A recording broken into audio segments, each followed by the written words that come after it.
Again, welcome everyone. My name is Micaela Orr, and I am an intern with Alabama Possible. And I'm going to be moderating this session today.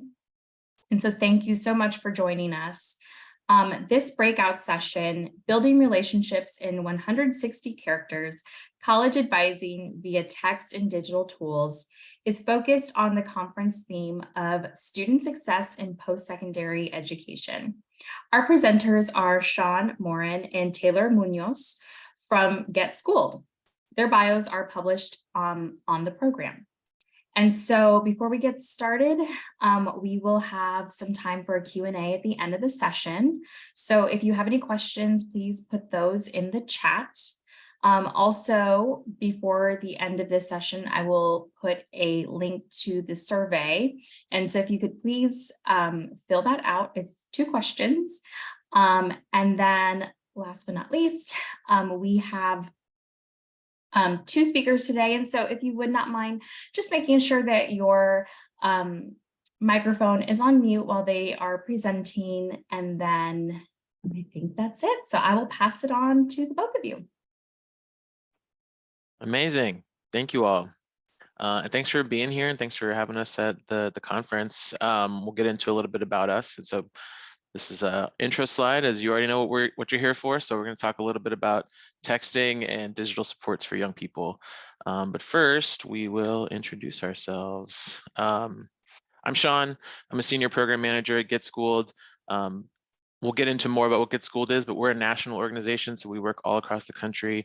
I happen to be based in Seattle, so very pumped to be talking to you from there. In Alabama, I feel like I'm transported. Hi, everyone. My name is Taylor Munoz. I am a program manager at Get Schooled, and like Sean, I'm also based in Seattle. So yeah, thanks for having us. I'm excited to be here. Cool. We are going to jump into, before we get into actual texting strategy and things like that, we're just going to give you a little overview of like what Get Schooled is, so we're all situated. So Get Schooled, we are, like I said, a national nonprofit organization that supports all youth. We're an all free open resource, but specifically our focus is on Black, Brown, first generation young people, immigrant populations, those who come from low income backgrounds, really making sure that our supports, they're our audience. They're the people we're trying to reach, and getting them to and through college, making sure that they have a career plan as well. And we do that through 4 key elements that you see there. We're going to go through each one of them, so I'm not going to talk about them right now, but you'll see a little bit about how we reach, tens of thousands, hundreds of thousands of young people across the country with a small and mighty team of about 14 of us. And so excited to share a little bit more about that. So how we think about reaching young people specifically, is just to situate you in like who we're reaching, is we really think about 3 main journeys that Taylor will talk a little bit about, but it's all about getting to college, so getting to whatever post-secondary plan that they have in mind, succeeding once they're there, and then also knowing that they have employment options in high school and beyond. And so we think about making sure that our resources are right for the right time. And so a junior right now is getting a specific resource from us via text or seeing that in email versus a first-year college student. We know that those things are different, and we're always thinking about the timeline of the year. And as we all know, the school calendar kind of runs our lives. And so we're no different as we try to reach young people digitally. And so these are just some key milestones that that we affect or hope to. So everything starts with our web content, which is all of the articles that you'll find on getschooled.com. And like Sean mentioned, each of these articles fall under our 3 core journeys, which are get to college, succeed in college, and find a job. And right now we have roughly around 1,000 pieces of content on the website that vary pretty widely in subject matter, but they all align under those 3 milestones or those 3 journeys. So for example, we have pieces that help students complete the FAFSA or write a standout college application essay. We also have pieces that help students choose their outfit for their job interview and build a professional network. But also we have resources that help students choose a college that reflects and respects their identity, and helps them establish self-care routines. Because there are so many social and emotional factors that are involved when a student moves through each of these journeys, we feel it's really important to acknowledge and honor them while offering some practical next steps to work through them. So in addition to considering a student's social and emotional needs, we also consider their needs as users of our site. So our analytics are consistently showing us that majority of our users who access the content do so through a mobile device rather than desktop. So because of this, we consistently work to ensure that our content is always youth-centered and mobile first. So that means it's always reasonable in length and as like direct and to the point as possible. And that it's also written in clear, direct, and accessible language. So there's no jargon, and the tone is always friendly and encouraging. So that's a little bit about our content, but how do you find it and how do we share it? So in addition to our website, we are using a lot of different platforms and pathways to directly share our content with students. So for example, we post video content every week to our YouTube channel. These videos are usually about 2 to 3 minutes, not super long. And they're just like a quick, fun, engaging way to break down the content even further. Social media is a huge component of our strategy, which I will mention in a bit here. And we share a lot of our content with partners. So we consider our educator network to be like a really strong partner. So we share weekly resources in our educator newsletter, like downloadables, videos, Kahoots that we're creating so that educators can share them with their students. And when we're running special campaigns, like our recent annual We Belong in College Scholarship, we will share that with national partners. And lastly, of course, we share a lot of our content through our text line. And after we do so, our advisors are always there to answer any student questions and offer them support as they take their next steps. Amazing. And I just put in the chat our website.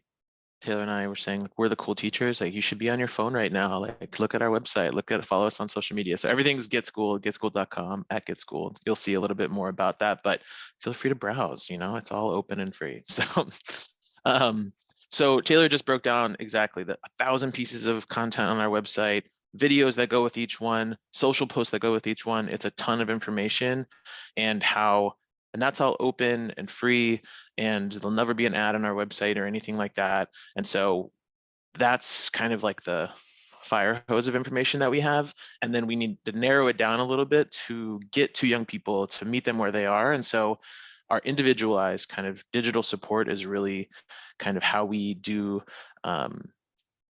advising with thousands of young people across the country and how we can support young people in Alabama. So a few examples of that are our text line. So we have, we'll talk a lot more about that in a little bit, but we use a software that helps us automate messages, make sure that there's kind of a script that when people are onboarded to GetSchooled, that there's a good experience there.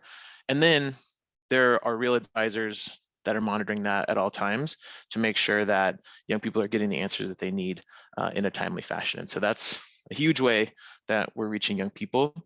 A few others that you'll find are, we do free resume reviews. So if a young person is wanting to apply for a job or an internship and they maybe have their first resume, or even it's not their first, but they just want feedback, they can submit it to us and we get them actionable feedback all online via Google Docs in about a week.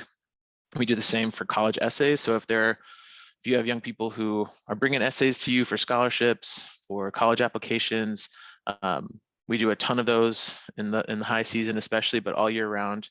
They can submit them to us on our website and we get them feedback in a week as well.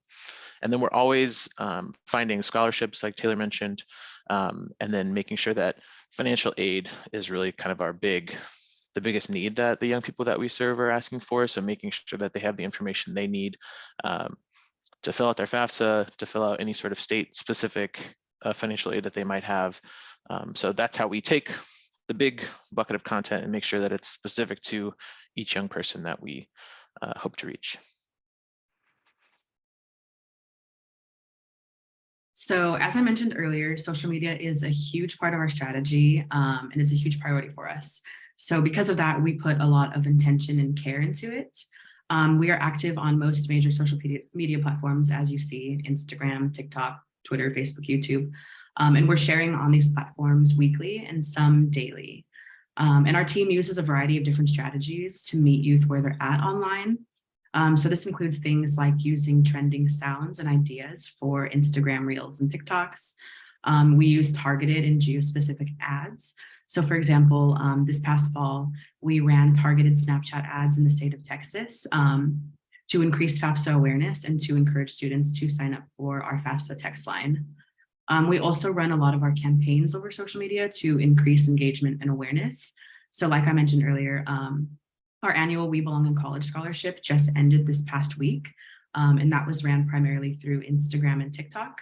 And as you'll see on this slide, in October of 2021, we ran our HBCU Homecoming Week, which was a themed week to increase awareness about HBCUs. We are currently running a money management campaign on social media, where we are sharing our resources about financial literacy and financial freedom to youth. And lastly, this is less of like a campaign, but more of just like a fixture on our social media. Every Sunday, we post a scholarship of the week on Instagram, and those have proven to be pretty popular. And those are just like a really straightforward, simple, low barrier, accessible scholarship that a student can apply for. So while we do all of these, we try to be as responsive as possible to youth. So we are constantly checking the DMs, constantly checking the comments to respond to any student questions, comments, feedback, and really let them know that we're there for them and we hear them. Absolutely. I'm super pumped about the money management campaigns. I'm helping lead that, but we got over 1 million views on a reel recently, which I was like, I don't even understand that. So super exciting.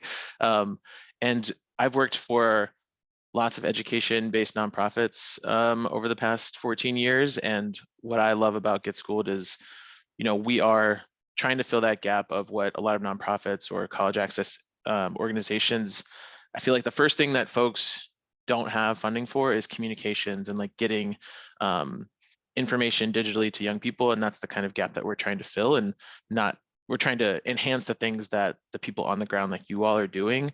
And I think when we can have these resources in the ways that young people are seeing them, I think it's just super powerful. And so that's a little bit about the segue to this next about partnerships. We don't do this work alone at all. Our work only becomes stronger when we have super engaged partners across the country. So we've partnered with statewide organizations. Like in Texas, we've worked with the state of Texas to make sure that during COVID, all of their youth had access to their TAFSA.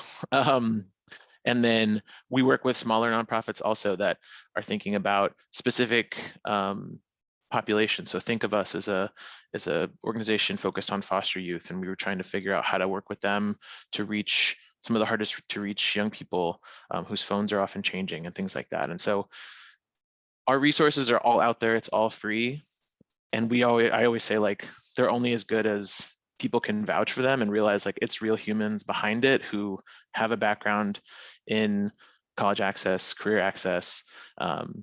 And when we work with partners like you, to have that, if you hand someone a youth like, hey, you should submit your essay to this place and they'll get you feedback, that vouching is just like so much more powerful. And so we'll have some opportunities at the end to talk about how we can partner if you want to, but just know that we're always looking to partner across the country. Okay, now we're going to get into some of our learnings and tech-specific stuff. So in this session, we will share the best practices and current research on text-based support for youth, as well as the pros and cons of human versus AI text platforms. We will also guide you through building and refining your tech strategy while navigating the challenges and opportunities of text-based outreach. And lastly, we will show you how to connect with us after the session. Absolutely. So we'll start with some learnings. And so Get Schooled, we started in 2010, and we were much more of a place-based kind of physical presence in schools.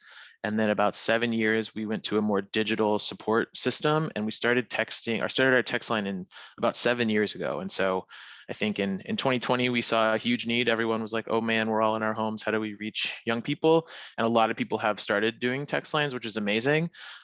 We've been doing it for a long time now. And so we wanted to share some of our learnings and just how we think about building a strategy, if that's of interest. So our first learning is to do things that we do at scale, or if you wanted to use a software that helps you cut down some of like the back and forth with young people to make sure that you can kind of streamline things, a lot of them will incorporate a chat bot. So you sign up for your pharmacy's texts and you get a text that says your prescription's ready. You know that that's not a human, hopefully, but that's an automated thing. And so we are able to leverage that kind of software while embedding human interaction in it. And so things that we've liked, it allows us to scale. And so it's always improving.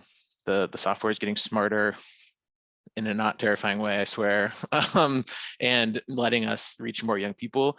And it reduces our requirements we can get to the deeper stuff quicker when a technology is helping us kind of make sure that, if a young person texts us, they're onboarded quickly, they get the information they need, and then we can get to a person.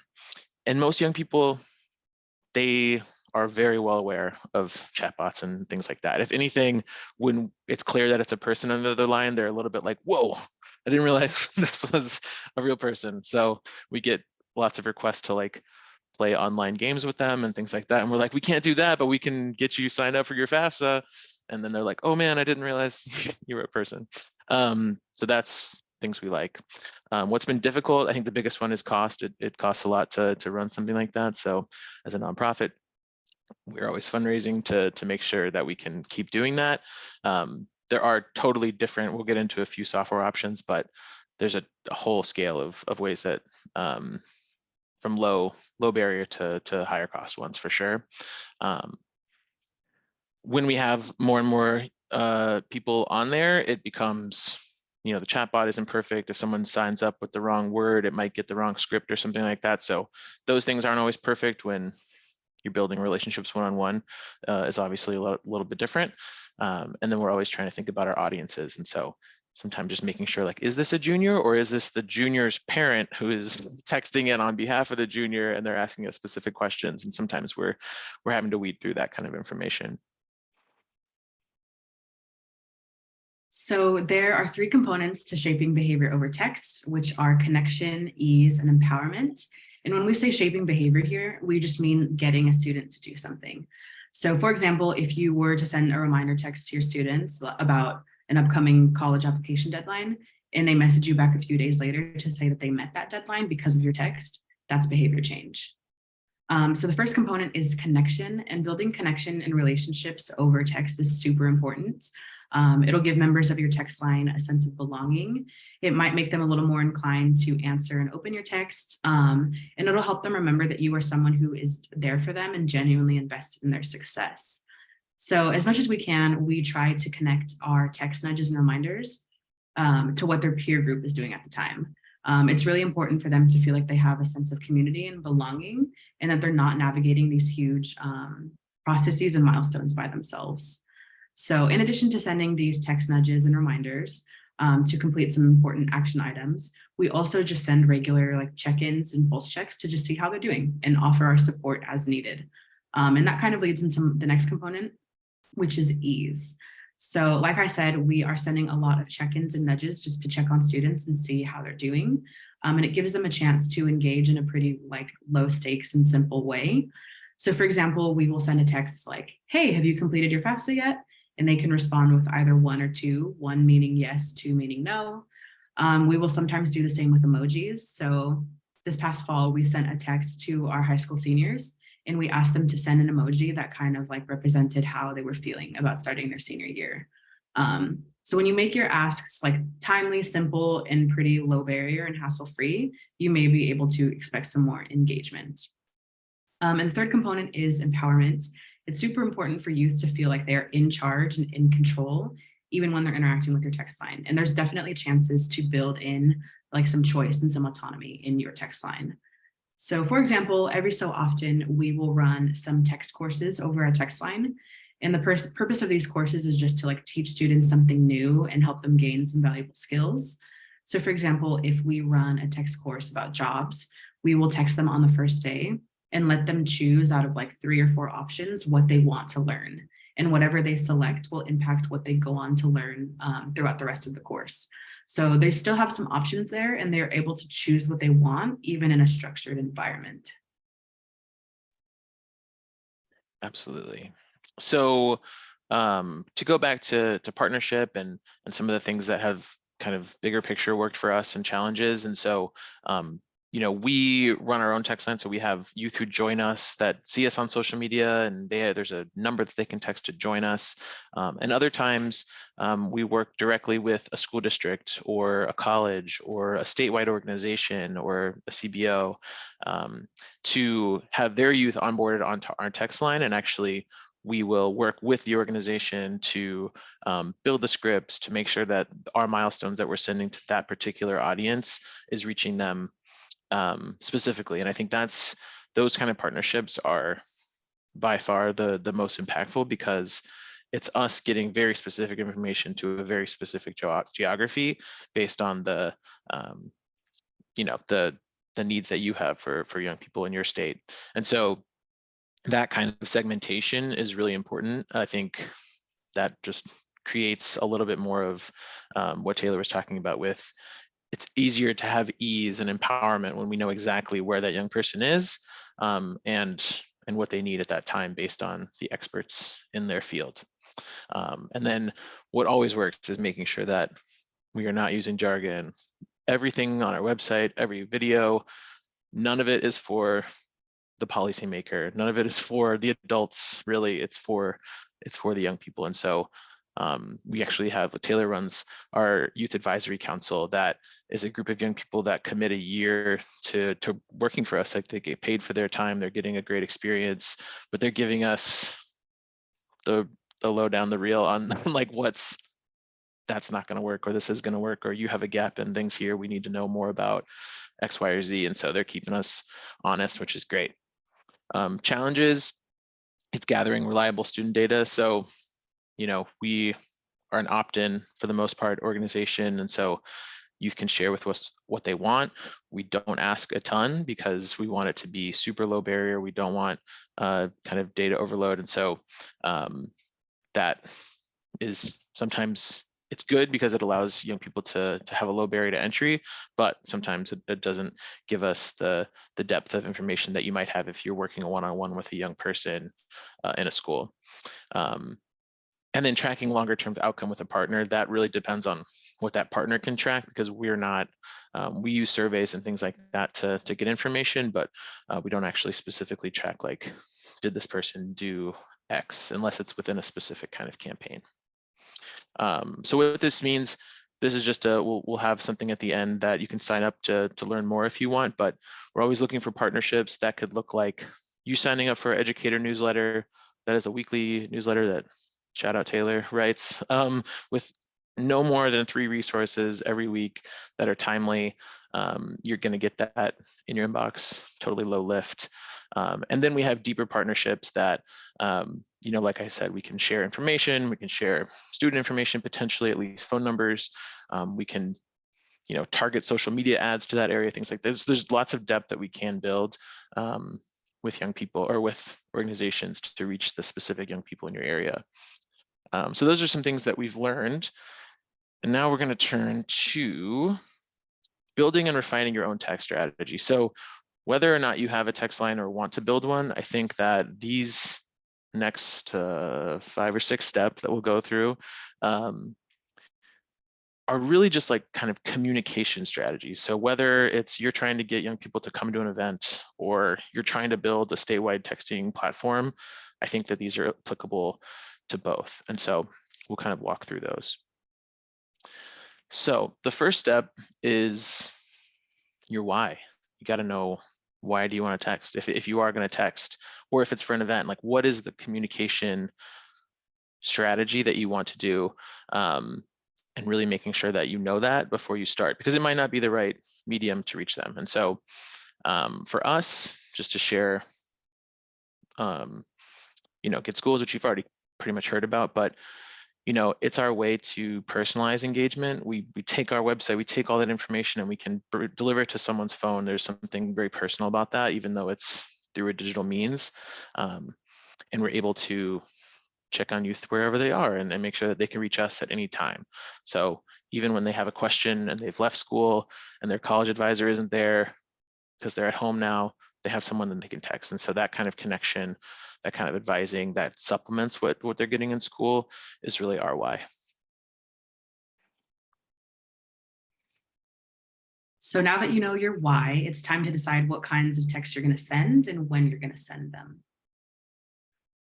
So we strongly recommend building out like a calendar or a schedule for when you're going to send all of your texts. It'll be super helpful in getting kind of a holistic view of what your audience needs by the week, month, quarter, etc. It'll help you send your text to align with those needs and any like action items or deadlines or next steps associated with them. So at Get Schooled, we segment our text line into audiences, and a few of our audiences are jobs, juniors, seniors, and college freshmen. So this sample text schedule that you're seeing here is for our high school senior audience in the month of March. So as you probably already know, March is a really important month for seniors because they're starting to receive their acceptance letters, their financial aid packages, and they're coming a little closer to making their college decision. So in the month of March, we texted our seniors once a week with pretty simple, straightforward copy, an emoji, as you'll see on each of those, and just an accompanying piece of web content that could support them through the process. So as you begin to send texts like these, you'll definitely have opportunities to learn a little bit more about your audience, so you can make informed decisions about when and when not to text them, what's the best cadence for them, and more. So for example, right now we are texting our senior audience only once a week, but during the thick of the college application process back in the fall, we were texting them twice a week. So it's totally okay to like test some things out and change your approach based on the time of year or what you've learned about your audience.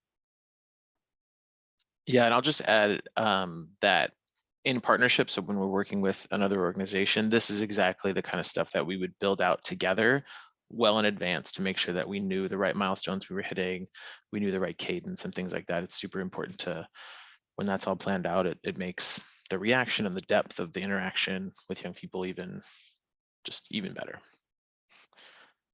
Amazing. So now you know when.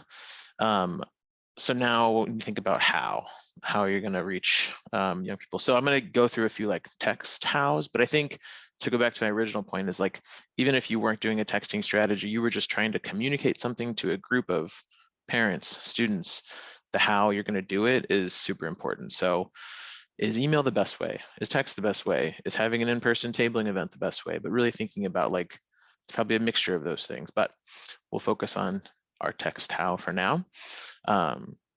So like I mentioned earlier, we use a software platform. We use Mainstay. It's that one on the top left. That, that's just a company that has an AI texting platform that happens to be built in a lot of ways for nonprofits. And so they're really responsive. We have a person we work with there to help us build things, but there's tons of these that you could look into. These are just some examples that some of them are free. So they might have like a free version that you can use just to like build out a texting strategy, especially if you just don't want to be using your real number to text young people or things like that.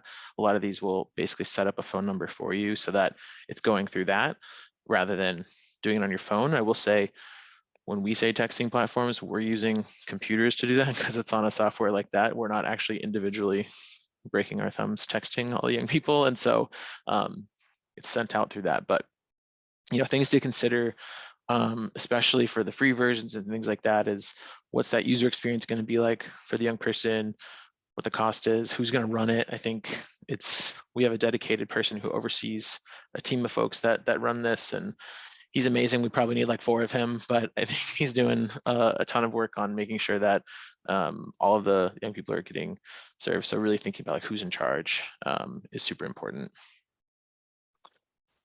And then just a quick note on student data and figuring out, for us, what has worked and what hasn't worked, basically.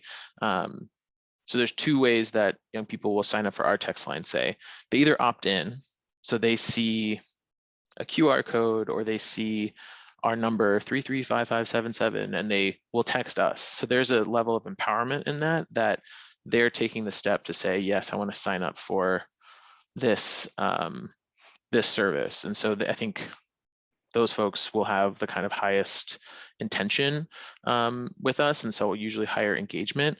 It really sets them up, you know, as the driver. Like Taylor said, the empowerment piece is there. The con is that takes forever to do. Like when we put out a social media post that gets 20,000 likes or something like that, we might get like 100 signups, if that, versus the opt-out approach, which is when we work with a school district, when we work with a CBO, they might give us a list of just phone numbers of the young people that they have. So right now we're doing a big banking initiative in Philadelphia. They gave us numbers who are signing up for their summer youth employment, and we're texting them. So it's amazing because we have a bunch of numbers. Awesome. But that empowerment, that opt-in isn't necessarily there. So we'll get opt-outs. There'll be some young people who are like, I don't want to do this. And so it just depends on like what kind of level of data you want and what kind of engagement you're seeking from young people. So something to think about in your how. So when you begin to text youth, it's good to have a few like goals and success indicators in mind. So goal setting is a key part of having a text line. When you establish goals and success indicators, you can better understand your audience and make decisions.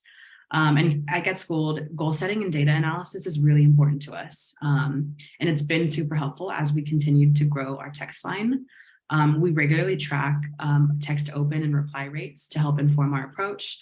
And we have definitely made our fair share of adjustments over the years, but we believe that it's really necessary to like take a step back, take some time to evaluate what's working, what's not working, and kind of make the necessary adjustments to better meet our audience needs.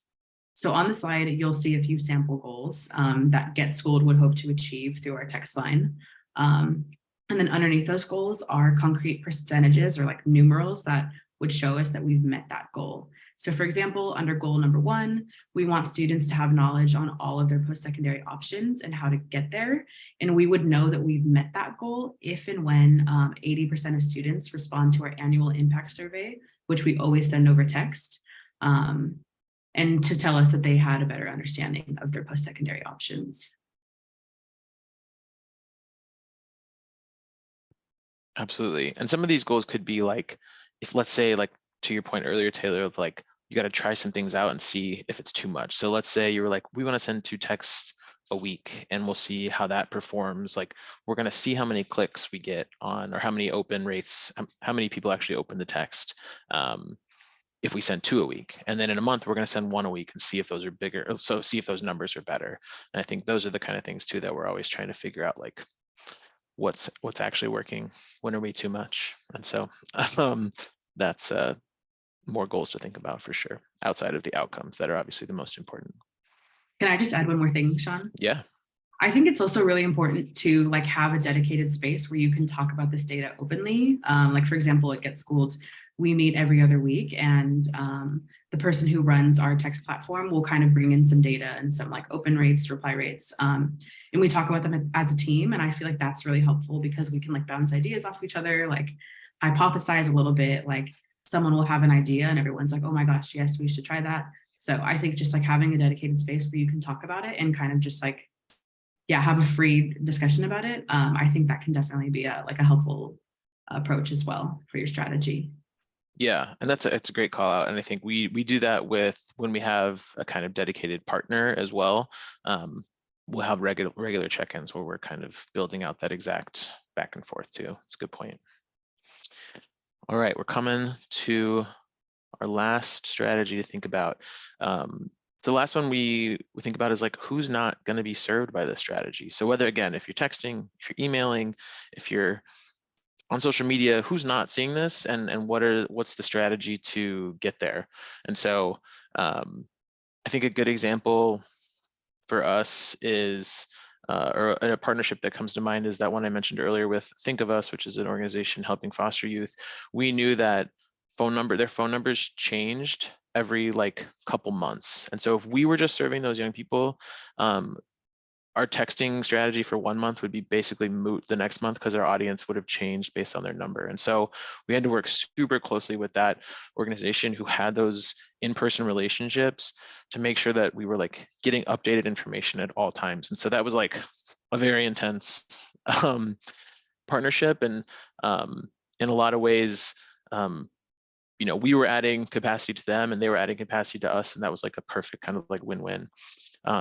So some things to think about is especially those kind of like equity conversations about who you're able to reach or not, and making sure that that you're thinking about that on the front end, and making sure that if you're sending out a link, that it's actually a mobile friendly link so that it doesn't look wild on someone's phone.